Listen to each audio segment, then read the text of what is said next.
Welcome back to ManaTutor MTG Draft. We're back off of Bloomburrow and into Duskmourn now with spoilers to review for Duskmourn. We find it best to review the sets top down to be able to assess cards in the context of their archetypes. So in this episode, we'll be going over the archetypes, their speed, how fast to how slow they are, and reveal the top commons and uncommons in the context of their archetypes. At least of the ones that have been spoiled so far. Right. We don't have the full set. All right. So diving right into the archetypes for Duskmourn here, we have, I think, some really unique archetypes. I mean, there's some mechanics, but some just focused a little bit more on more traditional game mechanics as opposed to keyword mechanics. That said, though, we do have a few new keyword mechanics. So first up, we have white-blue, which is referred to as eerie tempo. Eerie giving you abilities that trigger when rooms enter into play, giving you a second or third chance at an activation. This is more of a tempo deck as opposed to a control deck. Usually we think of white-blue as control, but it's a little bit faster in this set. It's designed to sort of counter your opponent's plays with your own plays and then sort of overcome whatever they've got on the board. Next up, we've got our eerie control, which is blue-black. Sort of similar, right? This is the more traditional control version of the format, but still using the eerie mechanic to try and trigger effects on your creatures or other cards whenever you play an enchantment or a room. Again, this is going to be a fairly slow deck, obviously, as most control decks are, but you're also going to have access to all of black's removal in this. We've got the sacrifice mechanic in black-red. This is going to be all about sacrificing creatures, getting sacrifice engines out to sort of enable that, and then taking an effect of it by sacrificing creatures, sacrificing enchantments to gain beneficial effects. I think there's a signpost uncommon in this that we're going to go over in a bit that basically showcases what the whole thing is about. This is actually kind of a medium to slow deck because you have to get all of your creatures and enchantments out, get your engine going a little bit, and then be able to sort of take advantage of all of the sacrifice outlets you might have on the board. We've got delirium aggro, which is the red-green in this. This is a fast deck, although, as I think we'll talk about in a little bit, I think the idea of delirium in a fast or aggro deck can be somewhat of an issue because delirium, as a keyword, it requires that you have 4 different card types in your graveyard in order for effects to trigger when you play the card. And so, obviously, if you're playing this pure out aggro, there's going to be you're trying to win as fast as possible. You may not have that, and so this one I'm interested to see how it works. But it's an interesting idea for red green. We'll see how that plays out. Next up, we have survival, which is green-white. This relies entirely on the survival mechanic, which says that if at the start of your second main phase a creature is tapped, something happens, right? Something positive, a +1/+1 counter, draw a card, some effect. And so in theory, this would require you to attack with those creatures, have the creatures survive the combat. But there are a lot of enablers that allow you to, tap target creature or, give a creature indestructible when you attack. And so this is the kind of thing that you're going to want to be very aggro with this, attacking out. So this is also a fast deck of the types, or maybe it's a fast medium deck, I guess. They call it medium to slow. I put this kind of under a little bit more of the mid-range side. Yeah, but I think it's going to be the slowness is more about if you're tapping your own creatures to get the advantage. They kind of say that this will get through a board stall. It still builds out your creatures, gets into a big board, and then you overcome them with the survival mechanic down the line. Right. Yeah, and that may be the case, although I think it'll probably play out a little bit more aggro. But so next up we have Reanimator, white-black. This is pretty standard for a white-black deck, focus on bringing things back from the graveyard to the battlefield. You're going to stall your opponent in the early to mid game with removal or, creatures out on the board that you're going to chump block with or trade with, and then bring your stuff back for the end game and be able to overpower your opponent. It's definitely a slower deck, right? Obviously, you're going to be on the defensive more. You're going to be trying to sort of outlast and then come back with a powerful reanimation spell that allows you to bring in your creatures to win the game. Next up, we've got room control. So blue-red, this is relying pretty heavily on the new rooms, which are basically dual cards that are enchantments. You can cast either side of it when you play it, and then unlock the other side at sorcery speed whenever you want, and then, get some enchantment effect that persists while the room remains unlocked and on the board. This is actually somewhat of an interesting blue-red. We typically think of blue-red as a spells deck. Obviously, this is still a spells deck, but it's not instants and sorceries focused. It's very much enchantments focused. They classify this as a medium to slow deck. I think my sense is this will be on the slower side, maybe even more than what Wizards thinks. There's also black-green, which is the delirium slow grind. So this is basically you're going to gum up the board. You're going to wait. This is probably where I think delirium is going to play a little bit better, because this is going to take some time. You're going to build out the board. You're going to use some creature removal that's instant and sorcery speed in black, and then help get you the different kinds of card types you need to trigger delirium, and then slowly grind out a win by getting more value out of your cards with the delirium triggers once you have basically activated that with your graveyard. And then next up, we have power of 2 or less, red-white aggro. This is just pretty simple, straightforward red-white aggro. Play the small creatures, attack in, and win. The key mechanic here is there's a lot of, obviously, creatures that have beneficial effects of whenever a creature with power 2 or less enters the battlefield, do X.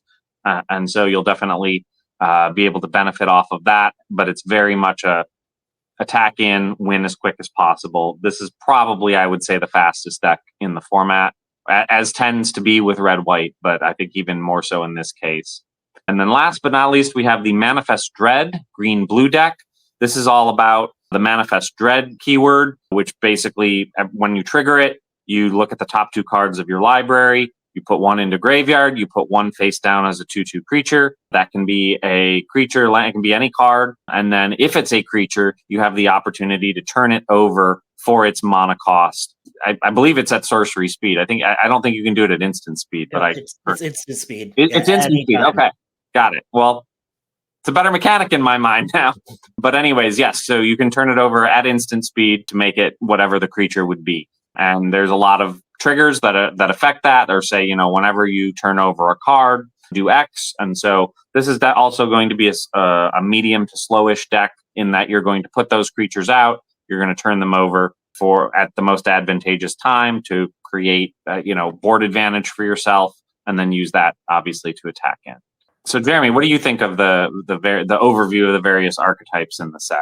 Well, I think the way to go over this would be to go over the tempo of the decks and what speed they have. So let's pull that up. So here's the speed of each of those archetypes, ranging from fastest on the left over to slowest on the right. As you'll see, there are more slow decks in the set. There's at least described by Wizards as being 6 decks that are medium slow or just straight out slow.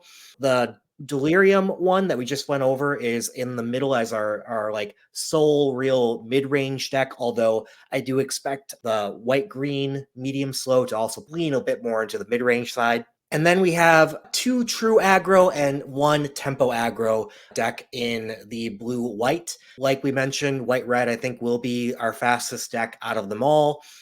Very much get down your quick creatures and then clear the way for them to attack on in. Similar with red-green, it's get your creatures out maybe a bit beefier, even if a little bit slower than white-red, and then lean on delirium, impact down the line to kind of push over the edge. Whereas the blue-white will be more get your creatures down, get some advantages with the eerie advantage, and then hopefully be able to clear the way, bounce some creatures, tap some creatures out of the way to get the blockers out of the way while you finish them off. The colors are fairly evenly spread across the board, with one exception being black. Black is only in slow decks, which is notable. There have been other sets in the past where we've had this kind of impact of black being only slow. So it's useful to know if you're going into black, you are trying to build essentially a control deck. So that's what I see mostly here. Other than that, it seems pretty widely spread. I think black is in a position that blue is most in most other sets that we've seen recently.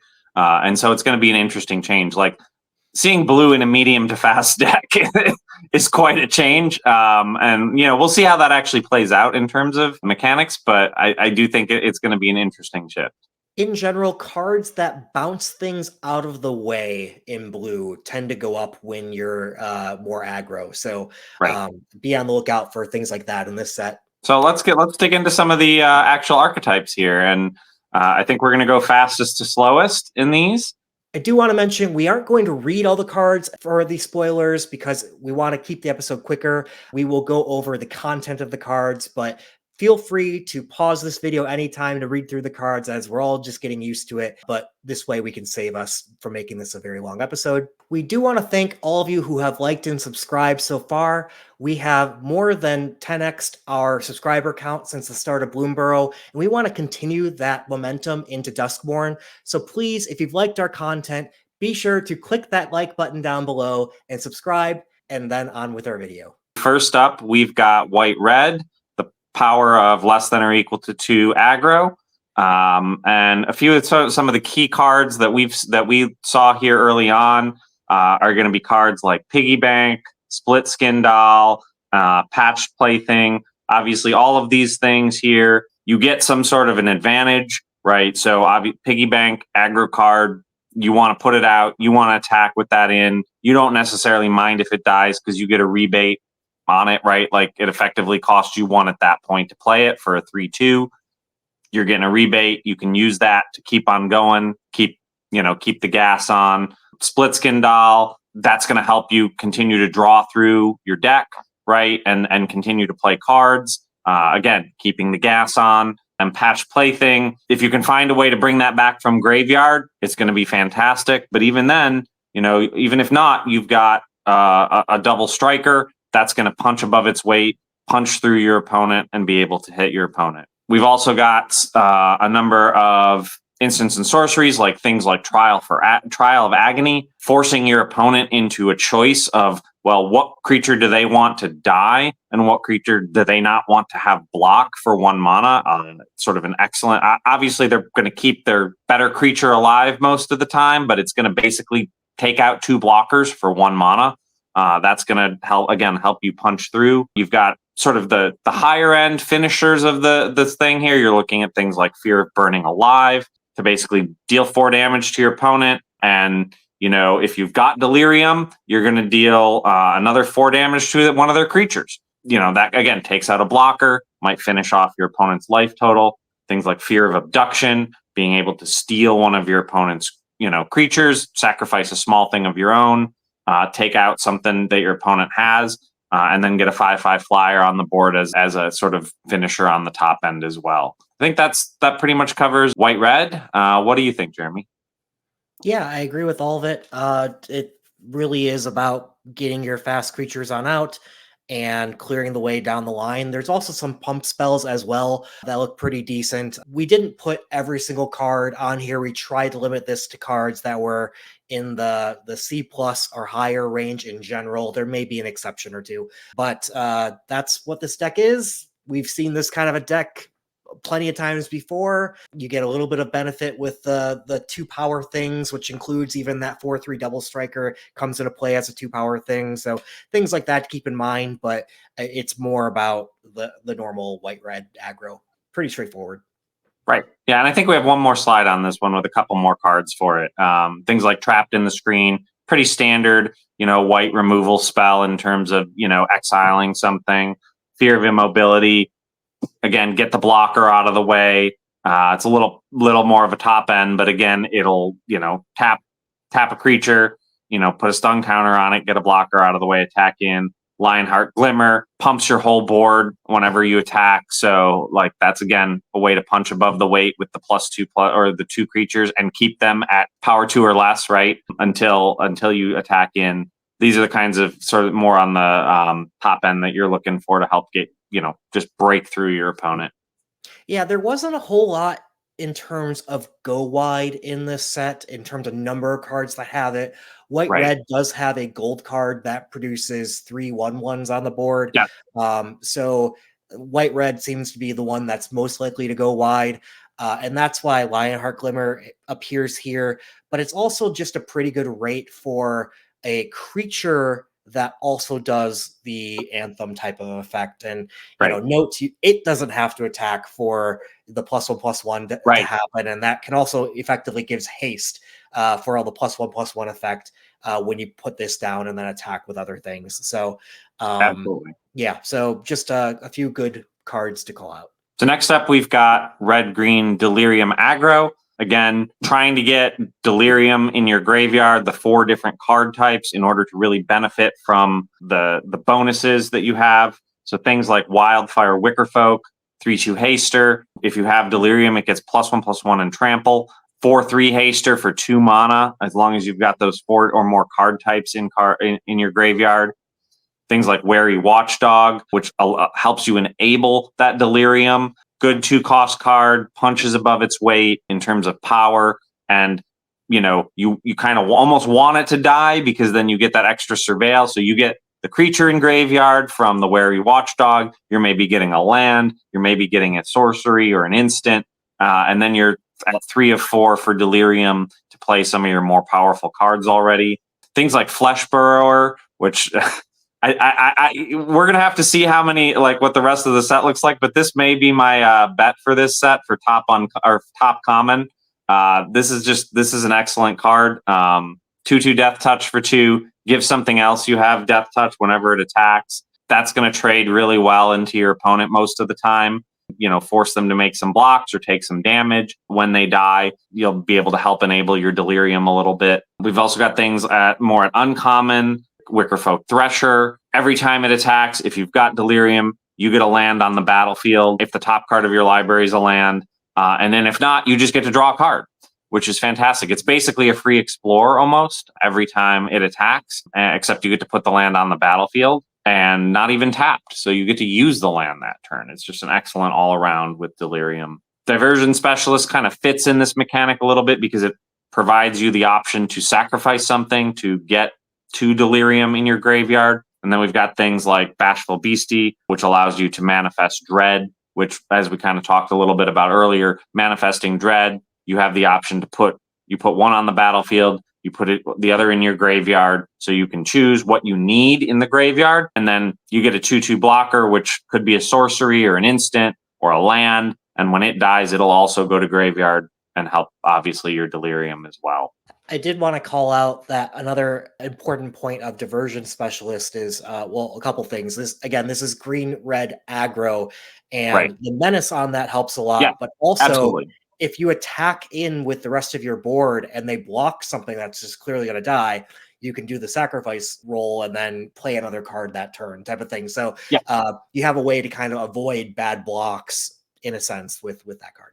Right. Yes, absolutely. And then last in this set, archetype, we've got things like Insidious Fungus, right? Which pretty basic rate card, but the ability to sacrifice it, enable your Delirium, also, blow up an artifact, blow up an enchantment, or even draw a card and put an extra land on the battlefield is great.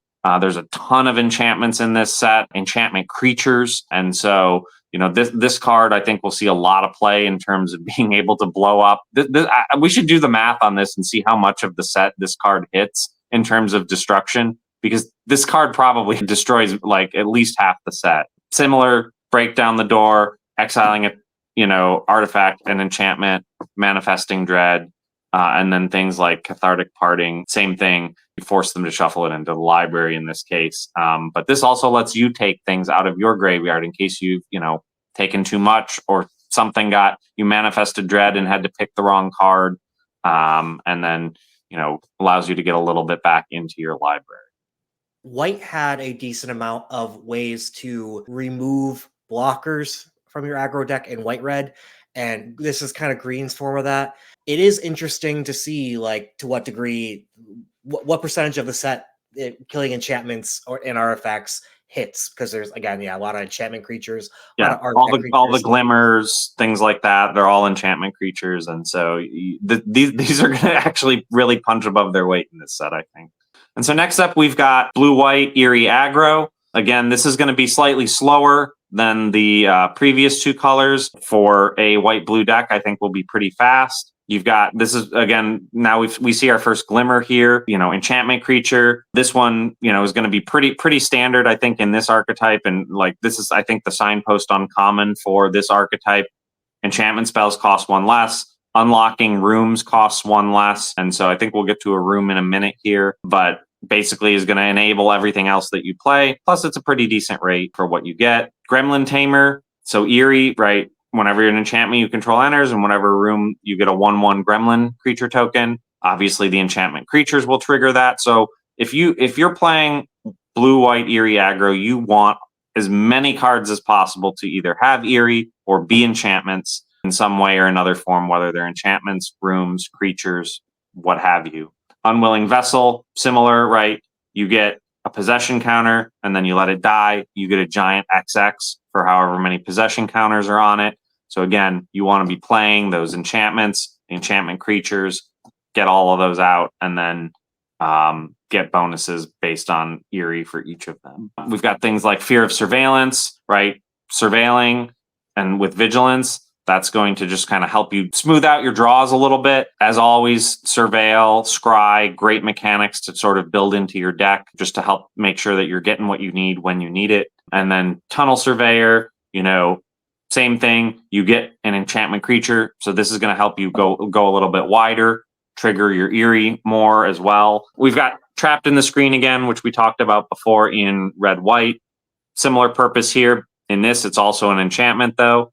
And then you've got things like Flood Pits Drowner, 2/1 for 2, tempos the board a bit, taps your opponent's creature, allows you to, then get it off the board and eventually get it back, take their creature with it, basically. So this is the more tempo part of that to sort of, again, counter your opponent's plays, get things off the board, and then sort of build towards a board state using eerie that you just eventually steamroll your opponent.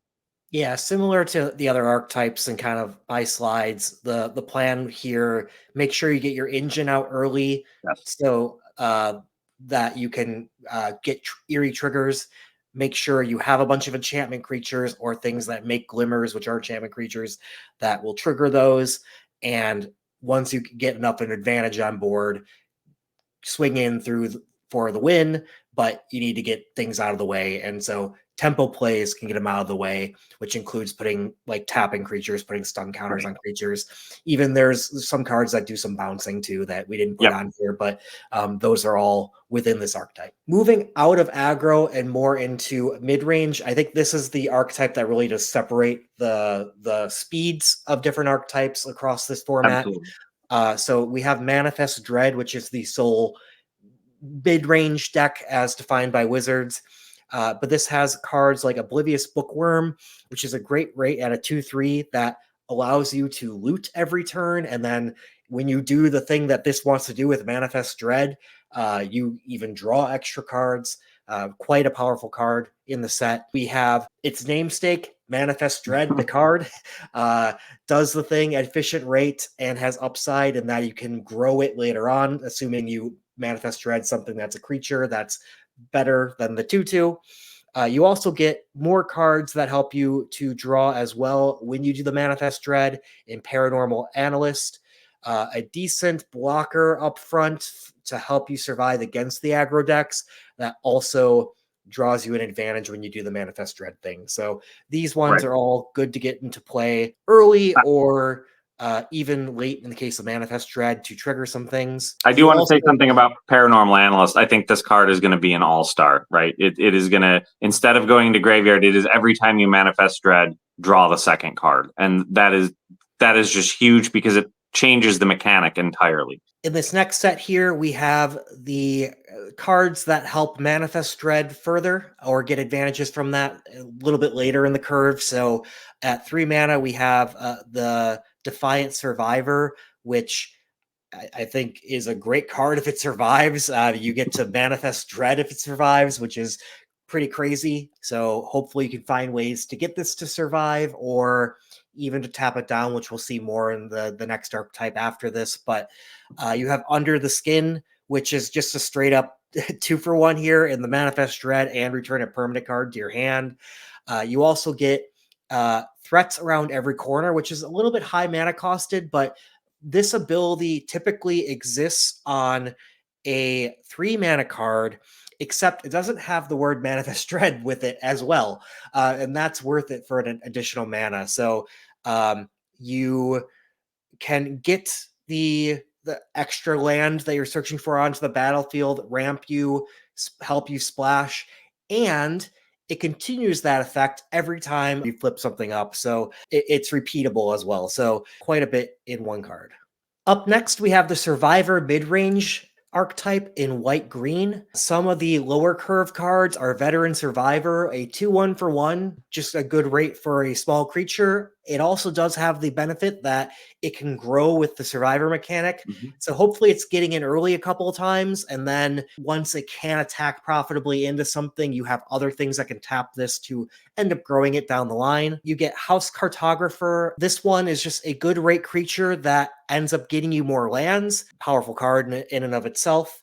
And then Orphans of the Wheat is a way to enable the taps. So a 2-1 for 2, not great in and of itself, but it grows when you tap creatures, and you really want to be getting the benefit of tapping those creatures, of getting a survival trigger using that. Right. Yeah. Another thing I'll say about Veteran Survivor is it is a delirium counter. It will help counter your opponent getting to delirium. Don't sleep on that, or that can absolutely. I mean, obviously you won't know what your opponent's playing, but like that's definitely something to consider. You also want to be looking for other ways to tap down your creatures. So Baseball Bat is an interesting card. I'm not in love with it, but I wanted to add it on here to show the effect of you can tap your own creature with this to end up getting the benefit, or you can tap an opponent's creature to remove a blocker. So it has kind of multifunction there. Then you got some of the higher end, better survival triggers in Savior of the Small, returning creatures about converted mana cost 3 or less from your graveyard to your hand in the Savior of the Small, and then Rootwise Survivor, turning your lands into 3/3s. That will help you as well. It's interesting that this one gives that 3/3 haste after the Survivor because it can't attack, but that's you can still tap it for mana. to tap it for mana, exactly. So just kind of a funny twist of why does that give haste? That's why. Moving into the medium slow archetypes, we get the sacrifice control type of deck with red-black.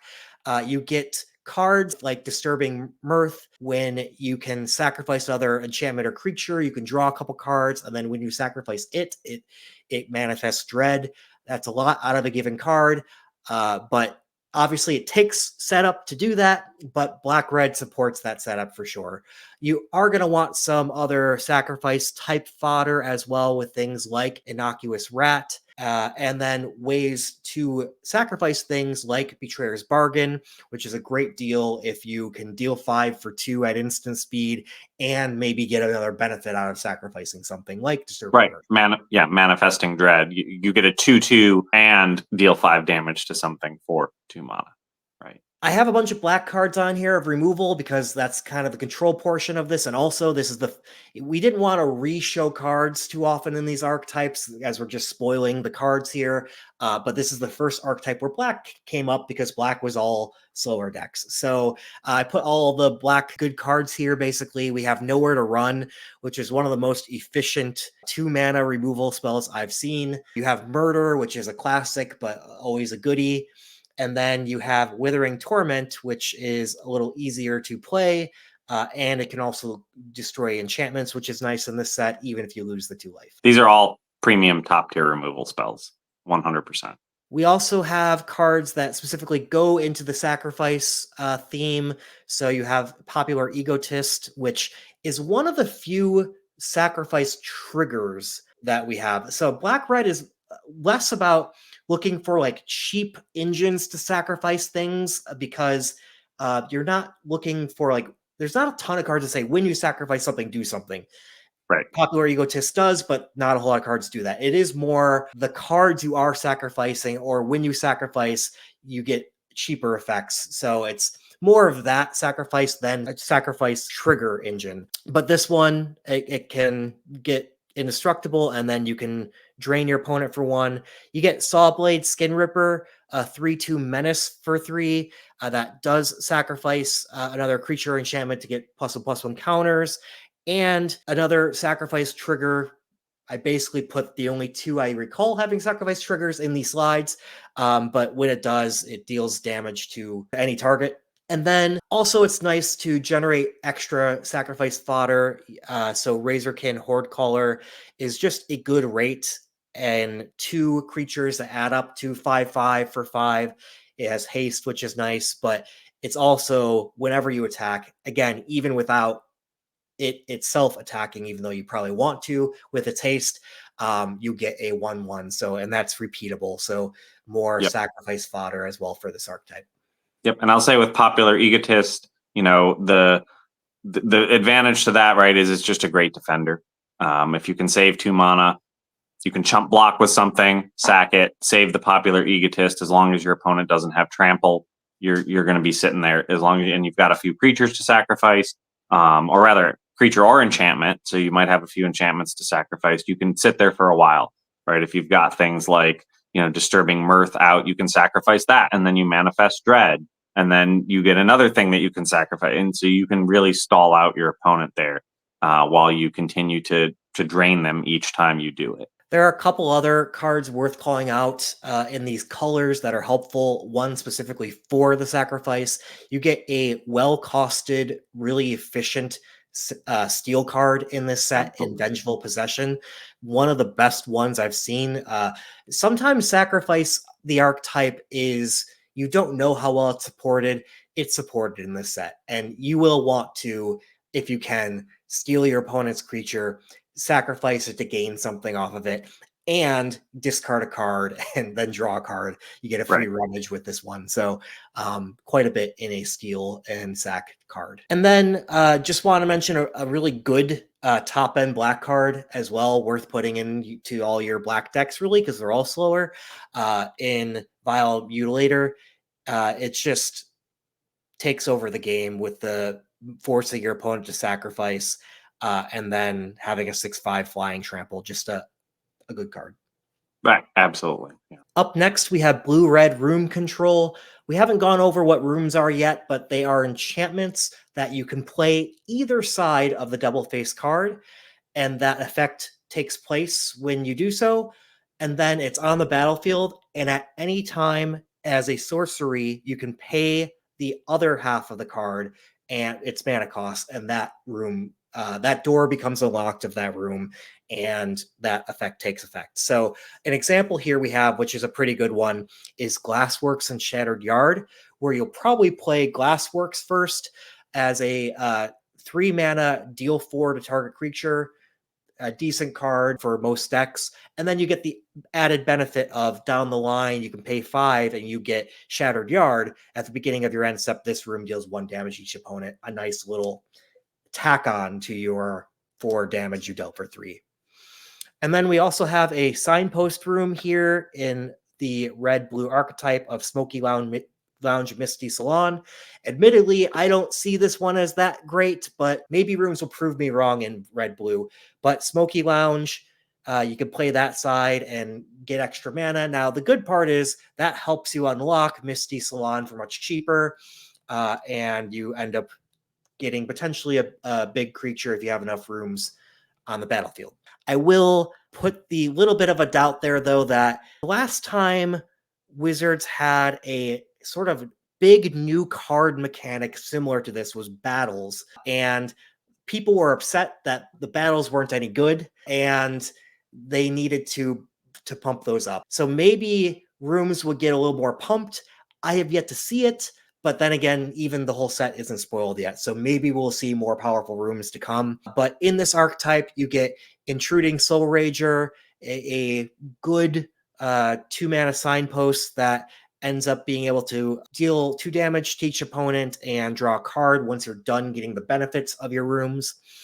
You also get Fear of Isolation, which could be good in multiple blue decks, but I added it into the rooms because maybe you'll want to pick up a room to replay that room and get a trigger, perhaps. You just get a good 2/3 flyer for 2 in doing that with upside in that sense.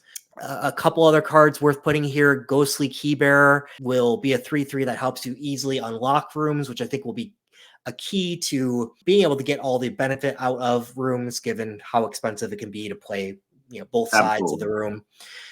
And then Infernal Phantom, I think, is also interesting in that gives you the +2/+0 when you unlock a room. So there's much more triggers in rooms to be able to pump this up. And when you do pump this up, it's pretty powerful in that you get to not only +2/+0 it, but in the right situation, get it to die and be able to deal 4 damage to something, if not more, if you did it multiple times.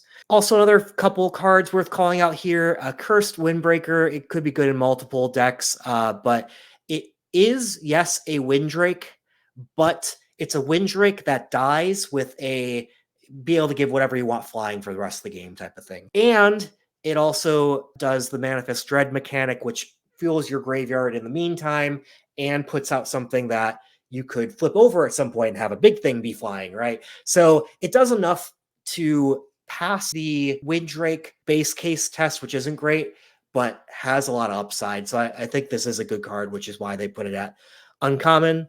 And then Fear of Falling is just a good top end blue card.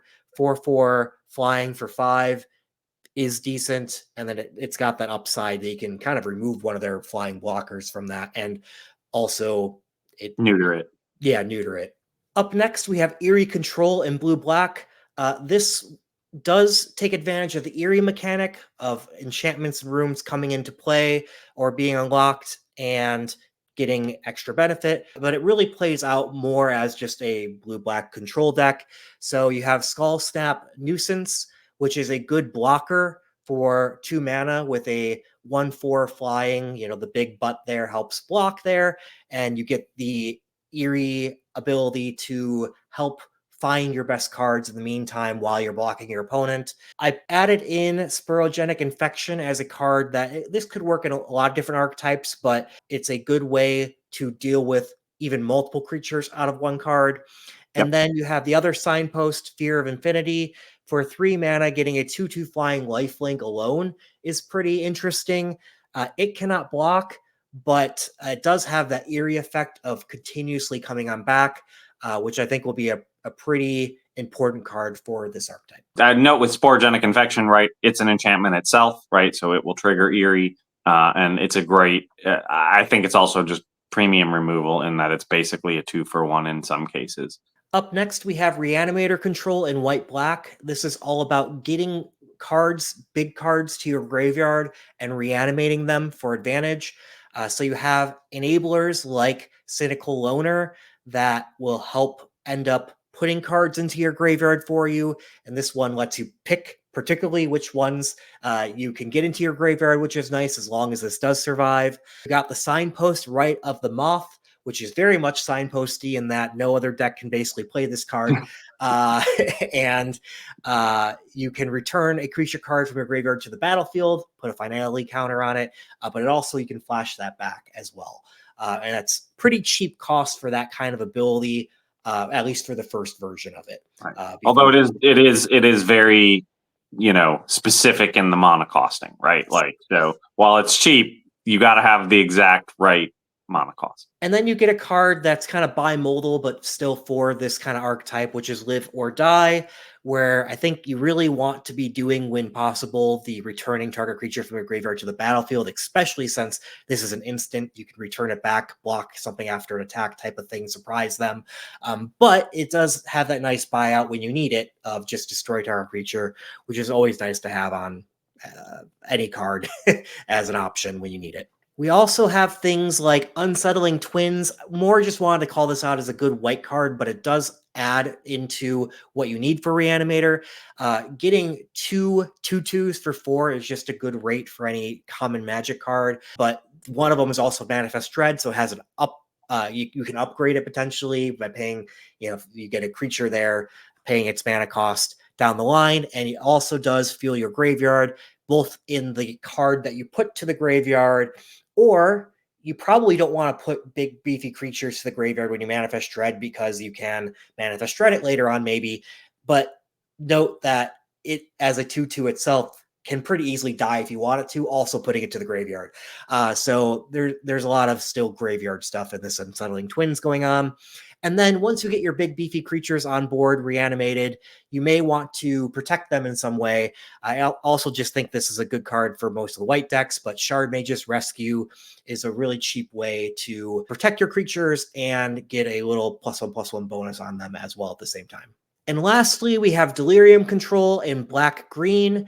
You put cards on board that will benefit from Delirium down the line, like Patchwork Beastie.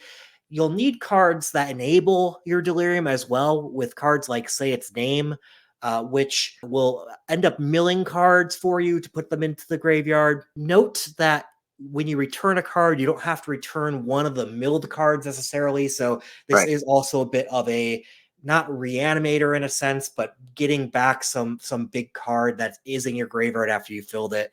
And then its other point, and I think a lot of this archetype may revolve around the Say Its Name, an Altenac little mini game, is you can, when you have Say Its Name 3 times in your graveyard, you can summon up Altenac, the Thrice Called, which is just a very powerful green card and 9/9 trample for 7, and has low protection, and that when it's being targeted, you draw a card, which is always great on your big beefy things that can be destroyed. But you didn't even need to necessarily play that. You could have discarded at some point as well. So there's little mini games going on with this archetype, but that's one to call on out. I'll be honest, in limited, I don't think that's going to be, maybe I'm proven wrong here, but like, I'm not going to sit there and draft 3 copies of Say Its Name and a copy of Altenac just to like see if I can make it work, probably, but somebody might, and somebody will get it to work. But it is the downfall of this, is that Say Its Name, you have to draft 3, and that means you're not drafting other things while you're drafting those. Absolutely. And then and then get through 3 of them, right? Which you might do through the mill or something like that, but it's I'm not sure about it at all. I think it'll come up a little more than you are expecting, but I do agree that it will happen less than 50% of the time in this deck, type of thing, right? It's not the majority of this deck. I just wanted to call it the mini game of it. Yeah. And another thing about Delirium, and I don't think we mentioned this, but like there are obviously 3 archetypes in this that go for Delirium, but if you're going for Delirium, and I don't think we've featured really any artifacts in this but there are a number of decent artifacts in the set.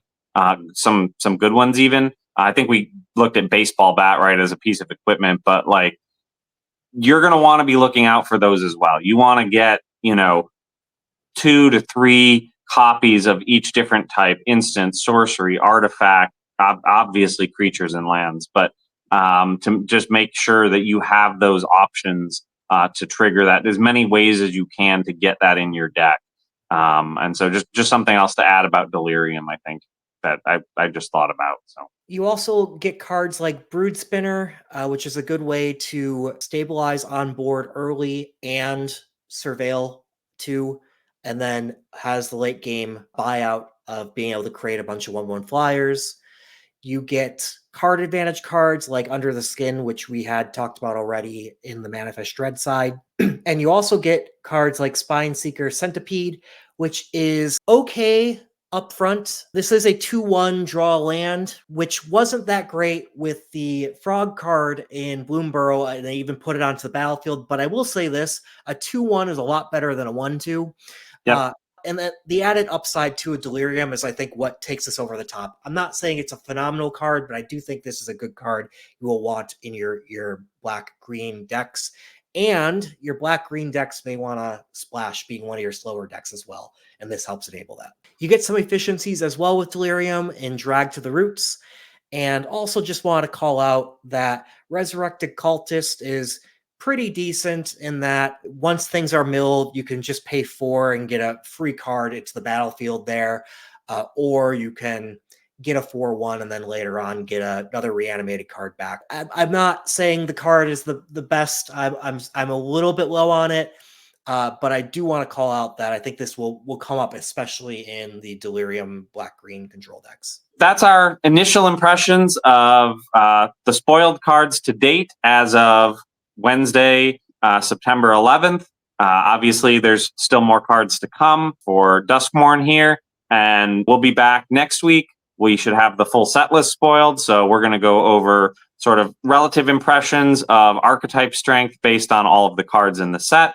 And then we'll also talk about some top commons, some top uncommons that we sort of see. And then, as usual for us, we'll go over some of the cards where we may disagree or at least have some different interpretations of how powerful the cards may be, either in a particular archetype or in the set as a whole. Please tune in next week. Don't forget to hit that like and subscribe to get notified when the next video drops.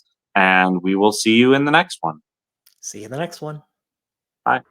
Okay, I'm glad you mentioned that we're going to go over the cards that we disagree on as well in the next episode, because the people like the arguments and they like the bets.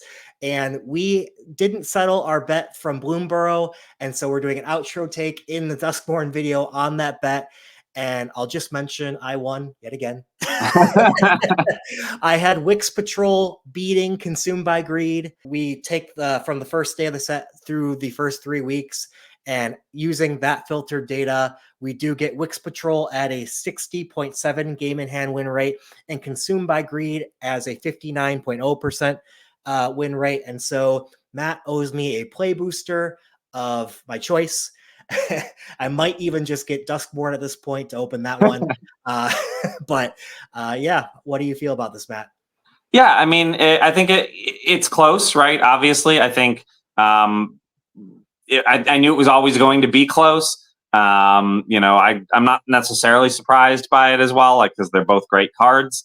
I will note that if you sort by top users as opposed to all users, you do get Consumed by Greed barely edging out Wix Patrol there in terms of the game in hand win rate. So, obviously we didn't specify that in the bet, so you still win. But among the best players on 17 lands, Consumed by Greed is the better card. And so little bit of a redemption there for me, I guess. But yes, well played. And we will definitely have something similar for Duskmourn as well. As I kind of previewed, I may be going with Flesh Burrower. I think it's an excellent card, but we'll kind of see how it shakes out.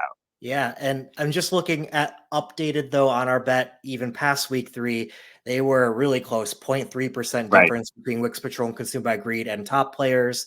When we switch that to all players, it's a little wider. Patrol, yeah, it's a little wider. But yeah, Wix Patrol is harder to screw up than Consumed by Greed.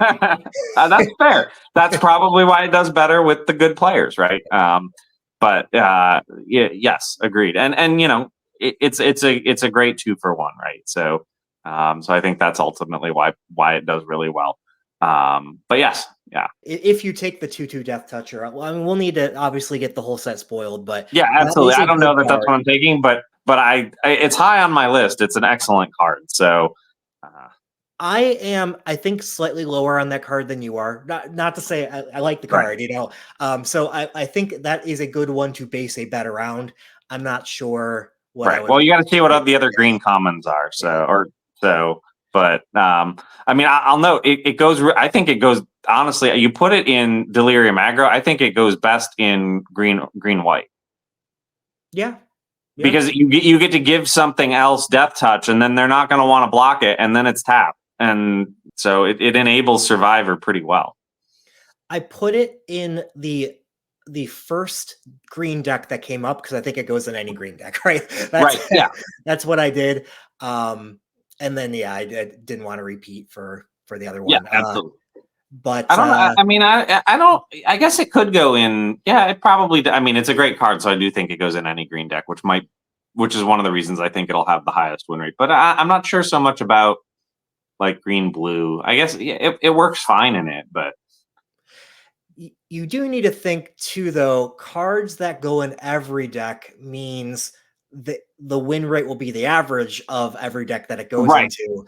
Right. So there is something to be said about cards that are forced into a particular deck and they only get played when they're good in that deck, for win rate at least. So something to think about there. The whole that whole concept of breadth of a card, how broad it plays in multiple decks versus how good the card is really causing a shakeup even amongst how people are grading cards. Lords Eliminate is abandoning the grading scale. They're only going B- and up, giving that a grade, and everything lower, they're giving a deck number count. This card's a 4. It goes in a 4 archetypes. This card's a 3.